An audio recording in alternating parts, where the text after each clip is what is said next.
बिस्मिल्लाहिर्रहमानिर्रहीम, अस्सलाम वालेकुम। Welcome back to kinder kitchen. कैसे हैं आप सब? और आज मेरे किचन में बने हैं बेसन का चीला।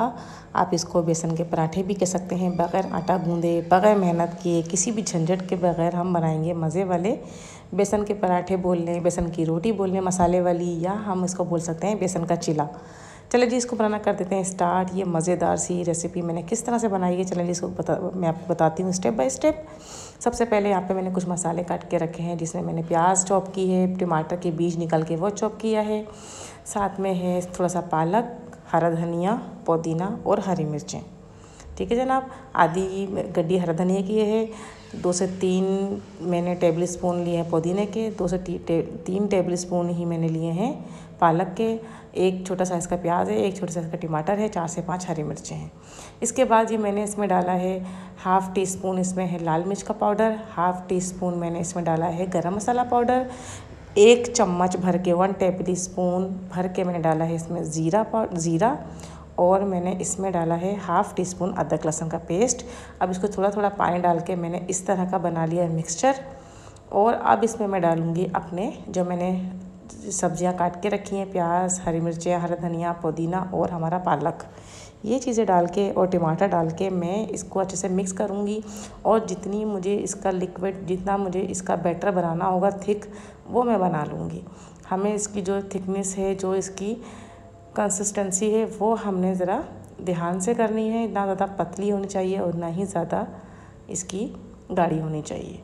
चलिए जी, इस तरह का बैटर हमने बना लेना है, कुछ इस तरह से हमने इसको कर लेना है रेडी। ये देखें, बहुत आसान रेसिपी है। इसमें ना आपको आटा गूंदना है, ना कोई पेड़े बनाना है, ना ही हमने इसको बेलना है। झटपट बनने वाला काम है ये, ना हमने इसको कोई रेस्ट देना है। हमारा मिक्सचर हुआ रेडी। अब हमने फ्राई पैन को ग्रीस कर लिया ऑयल से। अब इस तरह से हमने अपना बैटर जो बनाया है ना, वो डाल देना है फैला के, ताकि हमारा ना परफेक्ट शेप भी अच्छा आए। देखें, अब अगर हम इसको आप तवे पे बनाओगे ना, तो इसका शेप इतना अच्छा नहीं आएगा। अगर आप इसको फ्राई पैन में बनाएंगे तो इसका शेप जो है ना बहुत गोल गोल सा बनेगा। ठीक है जनाब, जैसे परफेक्ट पराठे होते हैं ना गोल गोल, उस तरह से बनेगा। आपने देखा होगा बाज़ लोग बहुत टेढ़े मेढ़े से बना लेते हैं चिले, तो वो दिखने में अच्छे नहीं लग रहे होते।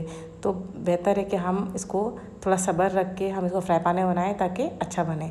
बैटर डालने के बाद मैंने ढक्कन लगा के इसको 2 से 3 मिनट छोड़ा, और इसको आपने बहुत आहिस्ता चूल्हे पे पकाना है। इस चीज़ का ख्याल रखना है। 2-3 चीज़ें हैं जो हमने अपने ध्यान में रख के करनी है। तो आपका जो चीला है, बेसन का पराठा है मसाले वाला, ये बहुत ज़बरदस्त बनेगा। चले जी, इसको अब साइड ये छोड़ देता है, तो आप इसको साइड से निकाल लीजिए। और अब हम इसको किसी अपने स्लाइसर की हेल्प से टर्न कर देंगे। ठीक है जनाब। और हमने इसको स्लो अपने फ्लेम पे पकाना है, ताकि जले ना और अच्छे से पक जाए, कच्चा ना रहे। ठीक है जनाब।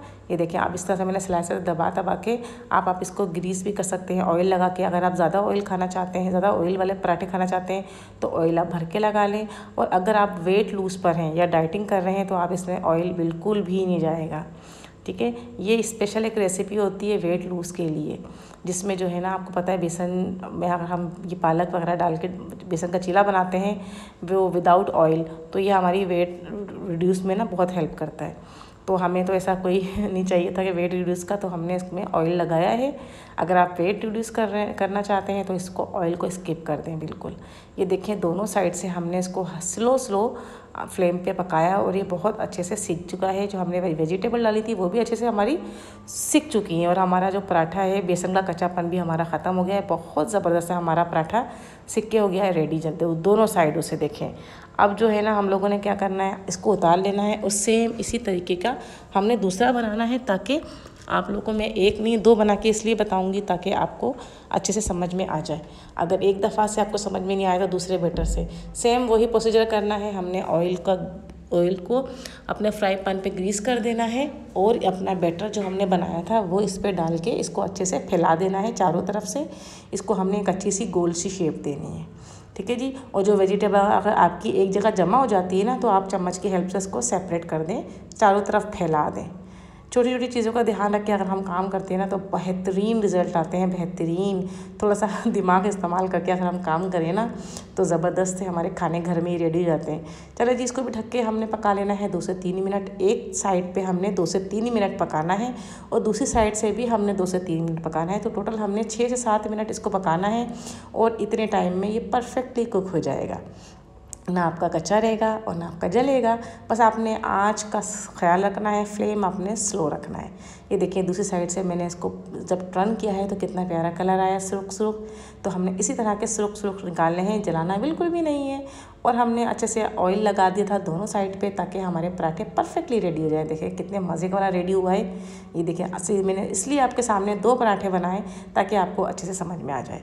तो होप यू आपको अच्छे से समझ में आ रहा होगा और आप लोग मुझे बताया करें जो मैं समझाती हूँ वो आपको अच्छे से समझ में आता है। तो प्लीज़ अगर आपको अच्छी लगती है मेरी वीडियोस तो लाइक कमेंट्स कर दिया करें। और ये मज़ेदार से पराठे बन के हो गए रेडी। साथ में है अनारदाने वाली चटनी, ये रेड चटनी है अनारदाने वाली। आप लोग मुझे कमेंट्स कीजिएगा तो मैं इसकी रेसिपी भी आपको दे दूँगी। और ये मैंने स्लाइस कर लिए थे। होप आपको पसंद आई होगी वीडियो। पसंद हो लाइक कमेंट्स कर दीजिएगा और दुआओं में हमेशा याद रखिएगा मुझे। और जो न्यू है वो चैनल को सब्सक्राइब कर दीजिएगा। मिलूँगी नई वीडियो के साथ, नई रेसिपी के साथ आप लोगों से। तब तक अपना ढेर सारा ख्याल रखिएगा। अल्लाह हाफिज़।